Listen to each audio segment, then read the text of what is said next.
বন্ধুরা, অবশেষে বসু মল্লিক পরিবারের সকলেই পুজো মণ্ডপে উপস্থিত। সেই সাথে উপস্থিত প্রেস মিডিয়া। সকলের চোখ একেবারে ধাঁধিয়ে গেছে পুজোর এই অসাধারণ আয়োজন দেখে। ঠাম্মি তেজের বাবাকে বলেন, পুরো জায়গাটা কি সুন্দর করে সাজিয়েছে বলো। আর গজানন, এরপরে ঠাম্মি গজাননের কাছে প্রার্থনা করে। ঠাম্মি মনে মনে গজাননকে বলে, গজানন, আমাদের বাড়ির পুজোয় যে ভুলগুলো হয়েছিল এই অসাধারণ আয়োজনে সেই সব ভুল সংশোধন হয়ে গেল। এই আয়োজন সত্যি অতুলনীয়। প্রেস মিডিয়া তারাও নিউজ করতে থাকে। সকলেই ভেবেছিল এইবার হয়তো তেজ বেকারিতে গণেশ পুজো হবে না, কিন্তু তেজ বেকারি তাদের ইউনিক আইডিয়া দিয়ে অসাধারণ পুজোর আয়োজন করেছে। ঠাম্মি তেজের বাবাকে বলেন, আমাদের তেজ বেকারির বিস্কুট গজাননকে তৈরি করা হয়েছে। ঠাম্মি আজ দারুণ খুশি।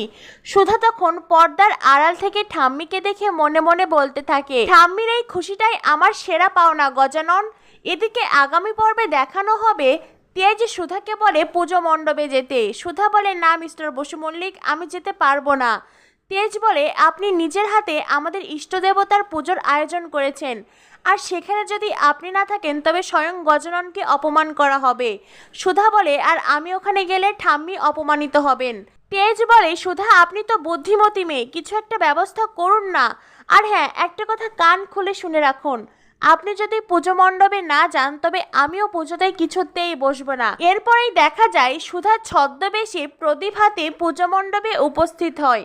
তো বন্ধুরা, বুঝতেই পারছো জমজমাট শুভ বিবাহ সিরিয়াল কি হতে চলেছে আগামী পর্বে। পরবর্তী আপডেট পেতে আমাদের সাথেই থাকো।